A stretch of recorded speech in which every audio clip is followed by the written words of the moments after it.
Everyone, let's start a reading vlog because I started to read Der Zauberberg or Magic Mountain by Thomas Mann. And this is 113 pages on my Kindle, and yeah, I might forget what happens if I don't sit around and talk about it every now and again. So I thought I'll vlog my experience and we'll see how it goes. I barely started and I'm surprised how much I enjoy it. I have a weird relationship with Thomas Mann. I had to read Tonio Kröger in school and I hated it, and I retried it a few years ago and I didn't exactly hate it again, but I wasn't in love with it. Then I listened to Death in Venice and I enjoyed that more, so I thought, why not try Magic Mountain? And there is an introduction kind or an intention of how they want to write the book, and he speaks of they when he speaks of himself. I'm reading it in German, of course, and it's rather interesting. I'm trying to find out if I want to trust the intention or not, and I enjoyed the tone of it already. So going into it, it is a light, fluffy, not too serious tone a little bit, and I really enjoyed that. Then the first chapter is mostly the main character's Hans Kastrop, I think is his name, arrival or traveling to the mountain, to the sanatorium, and visiting his cousin. I'm not exactly sure why he's visiting his cousin. If you don't know, I rarely read what books are about, and I actually have no idea what Magic Mountain is about. I only know that it's this huge classic that is apparently really good and people love.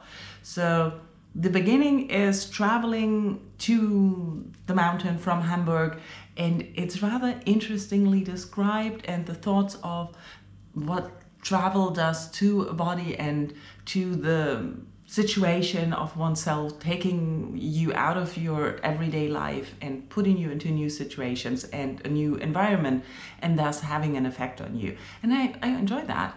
I'm really into the story as far as I am. Like I said, he just arrived and met his cousin, so I have no clue what's going to happen, but I'm enjoying the writing. I'm enjoying the thoughts that the author puts into the novel and already the tone it takes. So I'm expecting to have a lot of fun with this. I'll keep you updated. It took a few days, but I finished the first two chapters. In chapter 2, we learn a lot about his background, or Hans Castorp's background. He grew up with his uncle after his mother died, then his father died, and then the grandfather who he lived with died. So in a very short amount of time, he lost a lot of family.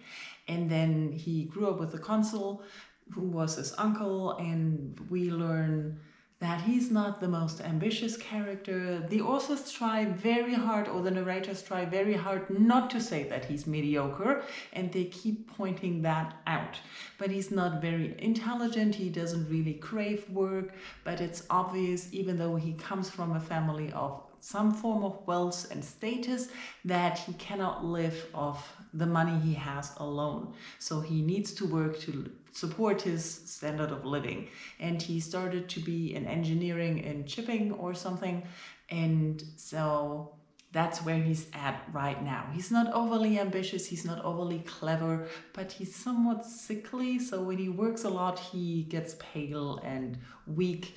And early on in his life, apparently they decided that it was a clever idea for his health to give him some kind of porter beer thing every day. His health situation is actually the reason why he's going to the sanatorium right now for 3 weeks to get some high mountain air and do something good for his health and get out of the house, apparently.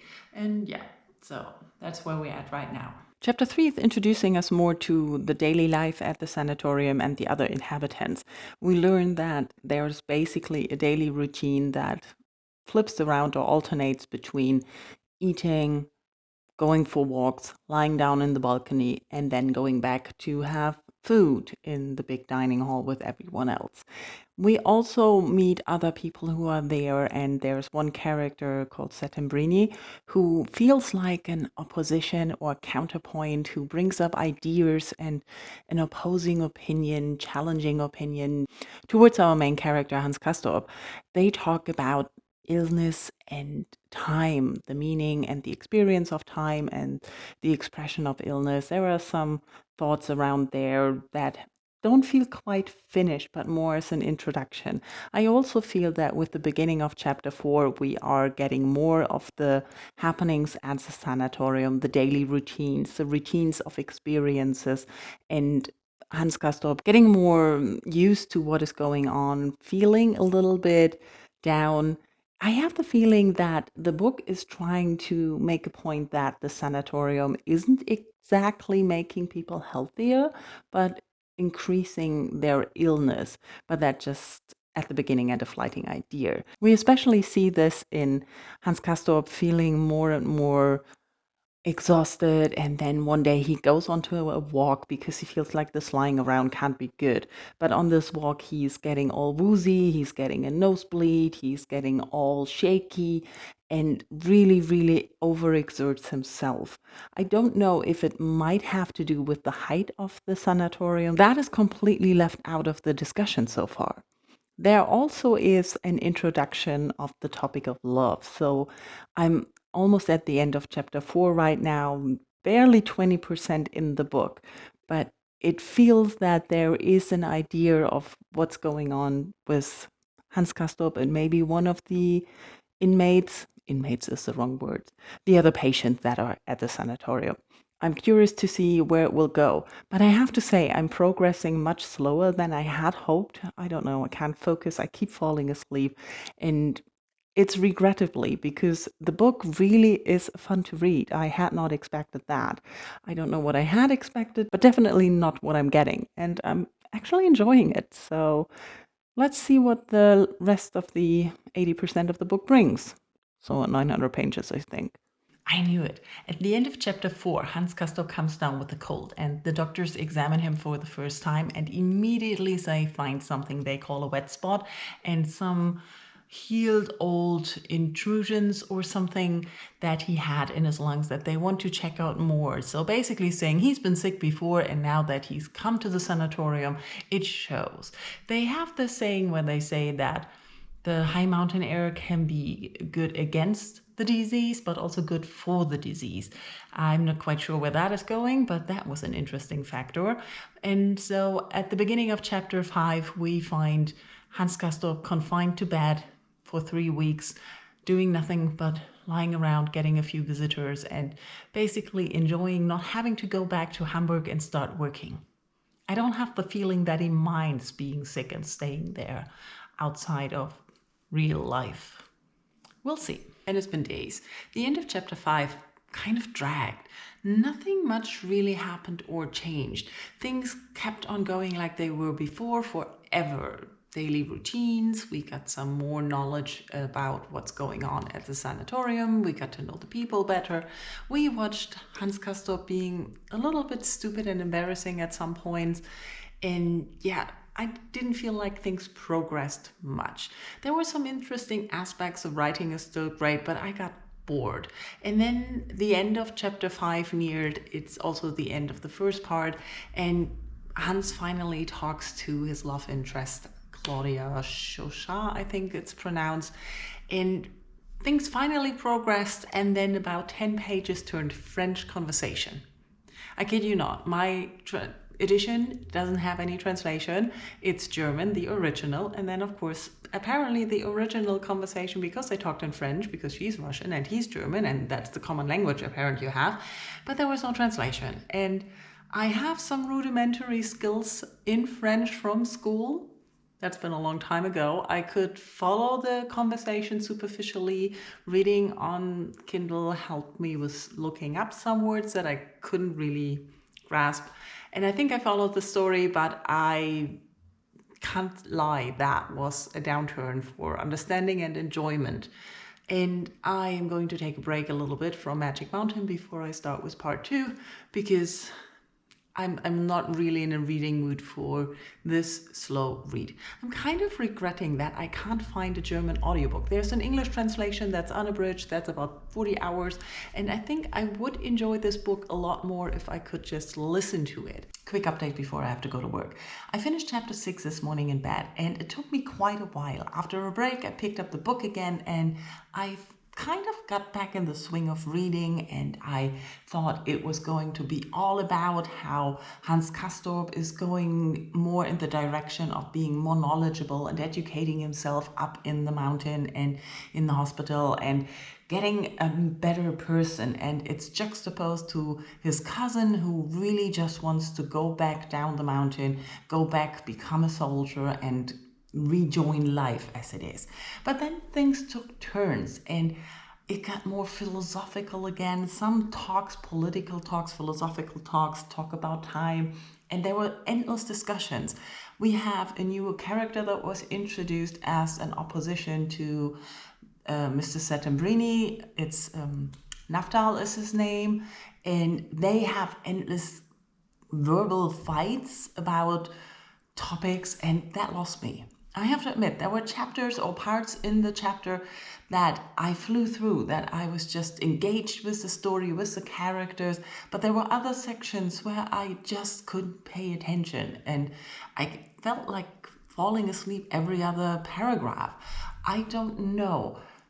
At the ending of the chapter had me a little confused, or not confused about the ending of the chapter, but overall the book.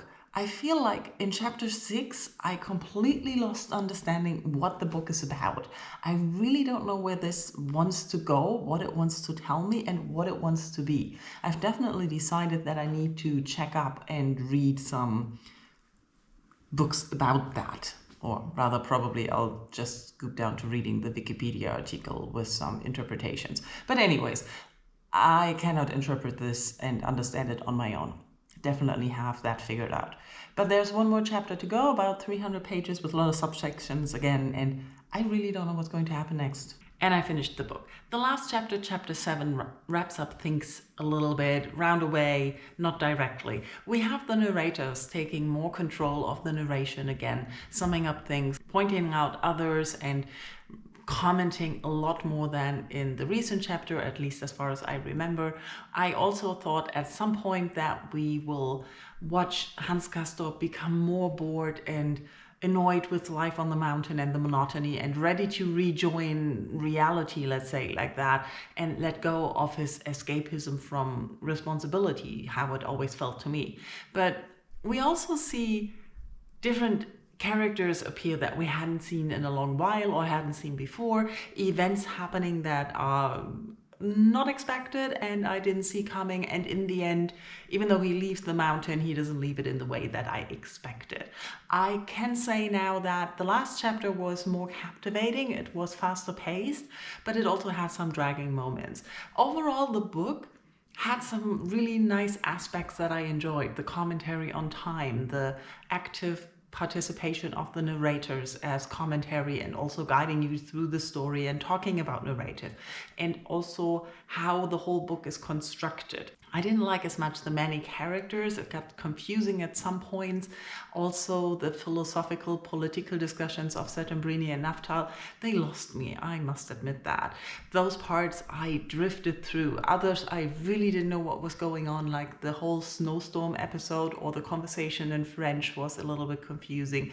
But as I had said I would, I read up on the book on Wikipedia. There's a really long German article about the book with interpretation and some things that added information that I didn't have and didn't pick up on while reading. I really realized that I am not firm enough in German literature and literary canon, and that I missed a lot of points where this was meant as a parody on other German books or styles of books, and also I missed quite a lot of the references that I didn't get, which I knew. I knew that I was having a very superficial reading and that I was missing quite a lot. It didn't help that I was really exhausted while I was reading it and kept falling asleep so often. I had focus issues, so I couldn't concentrate and kept forgetting what I was reading. That didn't help my understanding and comprehension of the text either, but I also lacked quite some context. So after reading the article on Wikipedia about the whole book and the commentary criticism, I understood a lot more, and I think the book is more enjoyable in hindsight now for me than while it was reading. I still maintain that I would have probably benefited from an audiobook that I could have listened to and not fall asleep all the time because I'm exercising when I'm listening to audiobooks. But I also must say that I would have benefited from a broader knowledge of the themes and topics and criticism that the book addresses. So I would recommend reading it if you are interested.